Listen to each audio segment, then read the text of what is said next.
Oke deh Kak, saya mau tanya nih, kenapa Kak memilih untuk menjadi ilustrator atau seniman nih sebagai profesi yang dipilih? Silahkan Kak Lala dulu Kak. Dari tadi aku mulu di sebelah juga. Oh iya. Ya. Jadi kalau buatku yang aku lakukan sekarang menulis dan membuat rupa gitu, itu adalah aktivitas yang sebenarnya sudah aku lakukan dari kecil. Karena waktu aku kecil bapakku tuh arsitek, jadi aku sering lihat dia gambar kan, dan dia menyediakan satu laci di mana itu ada kertas-kertas bekas untuk aku gambari. Sedangkan kalau untuk menulis, opaku itu Profesor Pancasila. Jadi Oke. sangat suka membaca gitu ya, dan dulu di kota asalku di Palu itu nggak ada toko buku. Jadi aku mendapatkan akses buku tuh dari dia. Jadi aku merasa aku beruntung masih bisa menghidupi inner child aku sih. Oke, jadi memang sudah dari kecil ya Kak, menyukai menggambar gitu ya? Ya. Iya, oke. Dan kuliahnya juga arsitektur, ada gambar-gambarnya juga ya? Menggambar tapi terukur ya, beda loh guys Oke, dengan menggambar nah. ini. Karena dulu aku sempat pengen masuk seni rupa, tapi kata orang tua ya standar lah, orang tua pengennya kita lebih memilih profesi yang lebih terukur gitu ya. Iya, Jadi mereka arsitek aja kan gambar-gambar juga, terus aku melenceng ke arsitektur. melenceng sedikit. Basicnya aja sama, ternyata jauh ya Kak, lumayan. Jauh. Lumayan. Nah, kalau Kak Livi, kenapa nih Kak? Sama, kalau aku juga suka gambar. Dari kecil juga suka, kalau buku tulis tuh, enggak, buku cetak tuh aku gambar belakangnya. Terus Oke, dimarahin. dimarahin pasti Dimarahin ya. pasti. Teman-teman juga pasti pernah gambar buku cetak kan. Apalagi buku matematika kan suka banyak lowongnya tuh. Digambar kayak enak banget. Akhirnya dilarang, terus jadi beralih gambarnya di buku tulis. Di tengahnya kita robek, ya tiba-tiba tipis sendiri kan. Nah dari situ tuh orang tua kayak melihat bakat aku tuh menggambar. Tapi ditentang karena baik lagi kayak pilih pekerjaan atau minat tuh yang menghasilkan lah ya. Ya gitulah, mungkin aku sebagai anak semakin dilarang kayak semakin kayak yaudah gue gambar gitu. Sampai akhirnya aku ambil peminatannya DKV walaupun ya nggak masuk seni rupa juga, tapi masih ada gambar-gambarnya sedikit di 2 semester itu. Cuma ya mungkin karena aku menjalaninnya nggak mikirin banget kali ya, jadi mengalir aja gitu, tiba-tiba jadi gambar juga jatuh-jatuhnya. Oke, sama nih kesukaan dari masih kecil dan dilarang ya, apalagi kalau zaman dulu, aduh mau gambar mau jadi apa gitu ya Kak ya, gitu. Walaupun kuliahnya DKV sama mungkin kayak Kak Lala, ada nyerempet-nyerempet sedikitnya ya Kak ya gitu ya. Nah kalau sekarang gantian deh, kalau Kak Livi sendiri nih punya gaya dan teknik yang kayak gimana sih Kak waktu misalnya melukis, mewarnai atau mungkin bikin ilustrasi buku? Kalau kalau dulu tuh aku sukanya kan nonton anime, baca manga, Sailor Moon, Inuyasha gitu-gitu. Lebih ke manga dulu pembawaanku waktu sekolah dulu. Cuma waktu kuliah, terus aku ketemu mentor aku, Kak Trio Moniaga, kayak dibuka lah mata aku, kayak gambar tuh nggak cuma manga, nggak cuma anime, harus lihat seniman-seniman yang lain gitu, lihat Kak Lala Bohang, lihat teman-teman di luar sana juga. Sampai akhirnya Ketahuan deh gue tua. abis itu kayak aku jadinya banyak ngelihat visual yang berbeda-beda sih. Sampai akhirnya menemukan style aku yang sekarang. Manganya nggak hilang, tapi lebih ke improve, lebih ke upgrade gitu. Kalau menurut galeri aku sih bilangnya pop surrealism. Jadi pop modern surrealism namanya gitu. Nggak terlalu ngerti sih, tapi ya begitulah stylenya sekarang. Begitulah stylenya gitu ya. Jadi banyak hal-hal yang menginfluence ya Kak ya. Sampai akhirnya memilih gaya yang seperti sekarang gitu. Betul. Kalau Kak Lala gimana Kak? Kalau buat aku, styleku yang sekarang tuh lebih ke kayak cara aku berkomunikasi dan transfer emosi gitu. Karena buatku karya yang baik itu karya yang bisa membuatku merasakan sesuatu ketika melihatnya gitu. Dan kalau soal metode, aku tuh suka banget bekerja dalam metode series. Karena menurutku dengan metode series itu kita bisa lebih holistik dan komprehensif dalam mengurai sebuah tema atau sebuah scenery. Uh, Mirip dengan metode yang aku pakai di bukuku juga sih, kayak mulainya tuh dari sebuah tema atau sebuah scenery atau sebuah atmosfer yang kemudian aku tuangkan menjadi series gitu. Kalau medium sendiri, kalau untuk buku atau berpameran aku suka memakai watercolor. Terus kalau untuk karya-karya personal aku juga suka pakai akrilik, kolase. Jadi kalau medium aku suka mencoba macam-macam gitu sih, kayak membebaskan rasa dan ekspresi yang ingin aku tuangkan. Oke, karena tergantung emosinya lagi seperti apa gitu ya Kak. Karena ini Iya. bentuk apa menyampaikan emosi gitu ya. Kalau Kak Livi mediumnya apa aja biasanya nih? Aku mostly watercolor saat ini, nyoba akrilik juga tapi saat ini kayak aku merasa pendekatan aku tuh masih lebih intim ke watercolor gitu.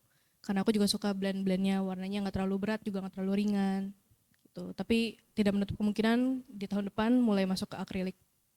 Oke, nah kalau tadi bicara soal gaya, nah kalau bicara soal pemilihan warna gitu ya, warna-warna yang digunakan, kira-kira biasanya ada pertimbangan apa sih Kak untuk memilih, oh satu gambar warnanya color palette-nya kurang lebih seperti ini gitu. Dari gantian dari Kak Lala sekarang Ya, Kak. karena cuma berdua nih kita Iya kayak ganti-gantian ngobrol-ngobrol aja aja. ya. heeh. Nanti abis ini sweet. Iya. Kalau soal warna ini sebenarnya ada sesuatu yang menarik sih soal aku dan warna gitu ya.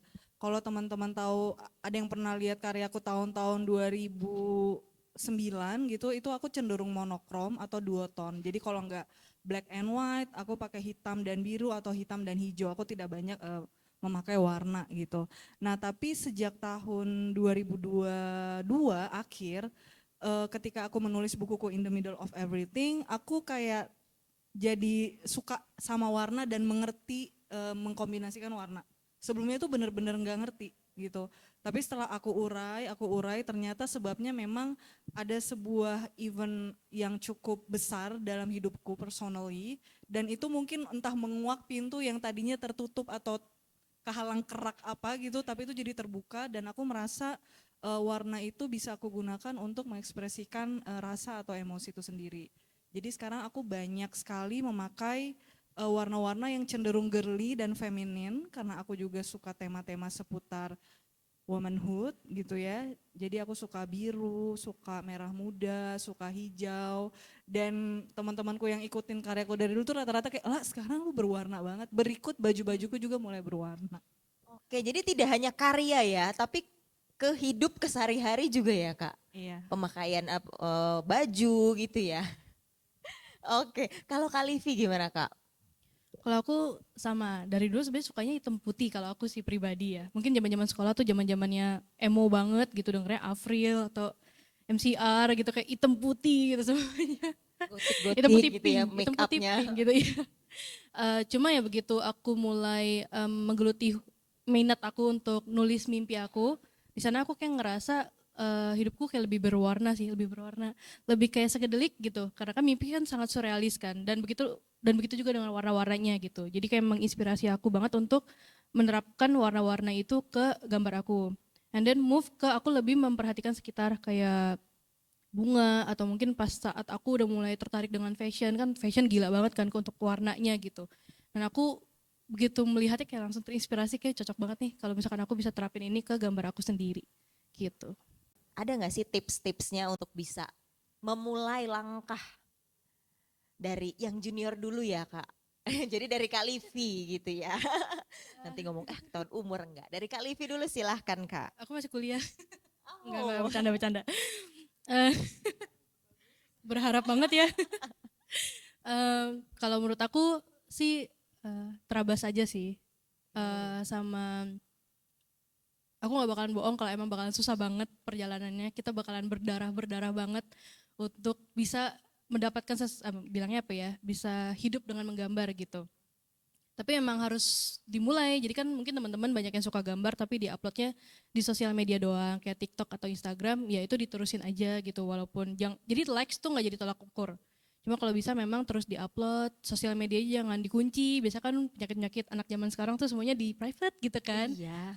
Jadi kunci, anggap itu sebagai portfolio. Terus dan ya berani ikut workshop, berani ikut ke pameran, datang-datangin pameran, kenalan sama banyak orang, tanya-tanya, itu hal yang banyak banget susah dilakuin. Tapi itu step awal untuk bisa berkecimpung ke industri kreatif gitu. Oke. Kalau dari Kak Lala silahkan. Iya, kalau dari aku, tapi saran itu menurutku saran dari siapapun ya, mau kata itu senior kamu atau seorang ahli, selalu take with a grain of salt, selalu lakukan lagi individualization sesuai dengan fase dan hidupmu gitu ya. Tapi ini beberapa insight yang mungkin bisa aku ambil dari aku secara pengalamanku pribadi.